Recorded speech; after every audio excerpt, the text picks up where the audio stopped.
Se eu sou burro e você é inteligente, me faça entender uma coisa. Bolsonaro foi acusado de que se assumisse o governo seria um ditador, e não foi. Bolsonaro foi acusado que só faria pelos pobres e não pelos ricos, e fez pelos pobres. Bolsa Família era de R$190, ele foi lá e fez um Auxílio Brasil de R$600. Bolsonaro entregou mais de 1 milhão de casas aos pobres e levou a internet às regiões mais remotas do Brasil. Terminou a transposição do Rio São Francisco prometido por Lula em 2012 e por Dilma em 2014. Fez poços artesianos de água no Nordeste inteiro. Baixou os impostos, deu auxílio gás aos pobres, reformou e concluiu várias obras de estrada, facilitou a abertura de empresas de 4 meses para 24 horas. Os estudantes na época do governo Lula se endividaram, ele foi lá e perdoou. Tirou milhares e milhares de burocracia, informatizando praticamente todo o serviço público. Deu o maior reajuste salarial para os professores da história. Aprovou o piso de enfermagem, entre milhares e milhares de outras coisas que eu poderia citar aqui. A pergunta é o seguinte: como se pode agradar esse povo brasileiro? Que na humanidade deve ter mais ou menos 15% de pessoas com algum problema de deficiência mental. Se esse número é verdadeiro e você pega o Brasil com 220 milhões de habitantes, você pegar 15% disso, significa que nós temos quase 30 milhões de pessoas, sabe, com problema de desequilíbrio de parafuso. Pode uma hora acontecer uma desgraça. Senhor presidente, eu quero lamentar profundamente a conta que o governo federal colocou para a Paraíba pagar de quase 80 milhões de reais para as águas do Velho Chico banhar as cidades do nosso estado, senhor presidente. Depois de 4 eleições consecutivas vencidas pelo PT, terceiro mandato do senhor desgoverno Luiz Inácio Lula da Silva, vai à Paraíba, não fala com ninguém, não recebe a população e, infelizmente, senhor presidente, foi anunciado agora no Diário Oficial da União essa conta de quase 80 milhões de reais para que o povo da Paraíba tenha acesso às águas do Velho Chico, senhor presidente. Então é um desrespeito enorme com o nosso estado, que foi rasgado do mapa pela administração petista. É um apelo que eu faço a Vossa Excelência e coloque nos anais da casa. Muito obrigado, senhor presidente. Se eu indicasse o Zanin, todo mundo compreenderia que ele merecia ser indicado. Sim. É meu amigo, é meu companheiro. Eu estou convencido que tentar mexer a Suprema Corte para colocar amigo, para colocar companheiro, para colocar partidário, é um atraso, é um retrocesso que a República Brasileira já conhece. Olha o presentinho que o Bolsonaro deixou pro Lula, mas que ninguém tá te contando. Se liga, olha só essa notícia que saiu hoje. Após 8 anos no vermelho, contas do governo têm superávit de 54 bilhões de reais em 2022. O que eu acho estranho é que a equipe do Lula tinha falado que o Brasil estava quebrado, né? Mas a continuação da matéria é interessante. Contudo, a melhora do resultado nas contas públicas é pontual. Em 2023, o orçamento sancionado pelo presidente Luiz Inácio Lula da Silva prevê um rombo de 231 bilhões de reais. Agora faz o seguinte, espalha aí esse vídeo para que ele chegue naquele seu amiguinho que fez o L e tinha falado que o Bolsonaro tinha quebrado o Brasil. Bom, e não se esqueça de me seguir, eu faço vídeo aqui todo dia. Nós temos filmagem, sabe, das câmaras que mostra quem participou, quem não participou. Disseram que as imagens não existiam porque o sistema de câmeras não estava funcionando. Sabe, nós sabemos quem foi negligente e quem não foi negligente. O presidente não sabia, então? Não, o presidente, na verdade, não sabia.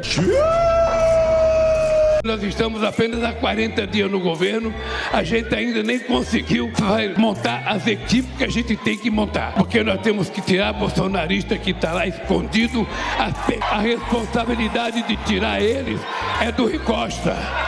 É o Rui Costa que tem que assinar as medidas para tirar aquela gente que está infiltrada dentro do nosso governo.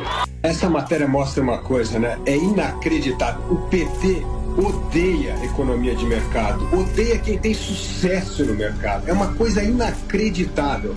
Vamos fazer um pequeno histórico aqui para lembrar os nossos ouvintes da Jovem Pan. A Petrobras quase quebrou no governo Dilma Rousseff. Em 2016, a Petrobras não tinha nem balanço de apresentar de tamanho desastre que foi a intervenção do governo petista na Petrobras. Quase quebrou uma das maiores petroleiras do mundo. Vamos agora aqui voltar para 22. A empresa foi recuperada, teve um dos maiores lucros da sua história, foi despolitizar, tirar aquele cabide de emprego de petista na administração da Petrobras, foi profissionalizar, teve um dos maiores lucros da sua história e por isso que pagou muito dividendo. Dividendo é fruto do sucesso de uma empresa que teve um resultado extraordinário. E esse dividendo ajudou, acima de tudo, o governo a fechar as contas. Agora, o que o PT quer? Intervir no mercado de preço, acabou de criar um imposto sobre exportação de petróleo, que é uma barbaridade, e quer voltar ao que foi o maior escândalo de corrupção da história do Brasil. Voltar a fazer refinarias que deixaram bilhões de reais de prejuízo para os cofres brasileiros, e quem pagou isso foi nós. Ou seja... Agora o Lula tava comemorando que vai vir uma inflação aí, e a inflação, na verdade, ela só pega a classe média. Inflação do bem, Renan. Qual é a lógica do grande especialista repórter da Folha? É que a inflação vai vir na energia elétrica e no combustível. E a classe média que consome combustível e energia elétrica, tipo, o pobre faz o gato. É por isso que ele não vai ser afetado, é isso? O fato é que a fábrica que produz o produto que o pobre consome no mercado foi transportada de caminhão, foi produzida numa fábrica que consome energia, obviamente o produto vai ficar mais caro. Não existe isso. Inflação é inflação. E atinge toda a sociedade. E aí, assim, você vê um esforço de um veículo nacional que deveria ter o mínimo de preocupação com a sua reputação, permite que o seu espaço seja usado para escrever uma bobagem dela. É uma aberração. Não vai ter picanha! Não vai ter picanha! Não vai ter picanha! Não vai ter picanha! Não vai ter picanha! Não vai ter picanha! Não vai ter picanha! Meu Deus, a família Bolsonaro causou danos aqui no palácio. Você tá no palácio, minha amiga. Pô, você conheceu seu marido aí numa cela de cadeia, hein? Ninguém acredita num governo que levanta todo dia. O PIB não vai crescer. Porque a economia não está muito boa. Porque o FMI disse tal coisa. Porque o Banco Mundial disse tal coisa. Porque o mercado financeiro disse tal coisa. Olha, se a gente for governar pensando nisso, é melhor desistir. Muita gente achava que eu jamais ia votar. Porque o político, quando rouba, ele submerge. Oh, meu Deus! Ai, ai, aqui os bolsonaristas, ó, morrem de inveja. Disseram que o nosso Lula não faz nada. Olha aqui, ó. Aldebrecht ganha contrato de 1,1 bilhão de dólares para construir ferrovia...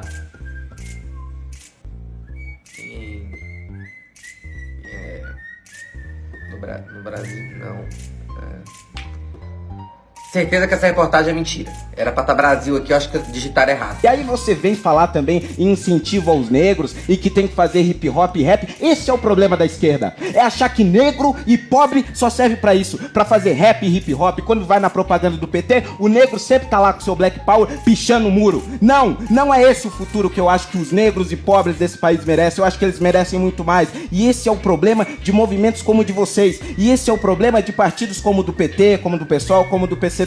Porque vocês nos enxergam como ratos, vocês nos enxergam como os animais, nos tratam como sub-humanos. Vocês sim fazem isso. E aí quando vem alguém dizer que essas pessoas devem ser tratadas com dignidade, com humanidade, e que elas têm sim condições de subir na vida, de alcançar o seu sucesso de forma independente, vocês dizem que não, que é preciso o Estado ir lá e amamentá-los. Não, eu vou me opor a esse discurso sim, porque eu venho da periferia e eu sei o que você está falando. Eu sei que é verdade que os negros sofrem nesse país, eu sei que é verdade que existe racismo, que existe discriminação, eu sei que é verdade que os negros e que os pobres morrem na periferia todos os dias, mas quem alimenta principalmente esse discurso de que todo preto e pobre é bandido são movimentos como o de vocês.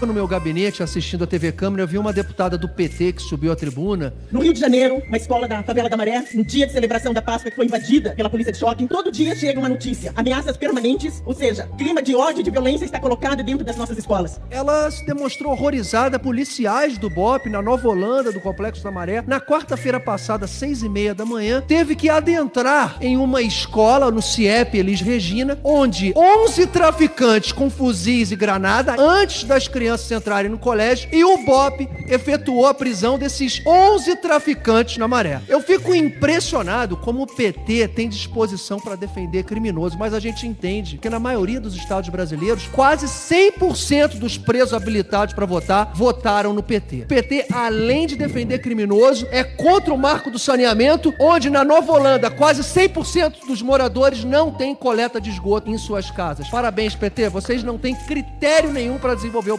Não escapa da minha pergunta, não. Por que bolsonarismo não é fascismo?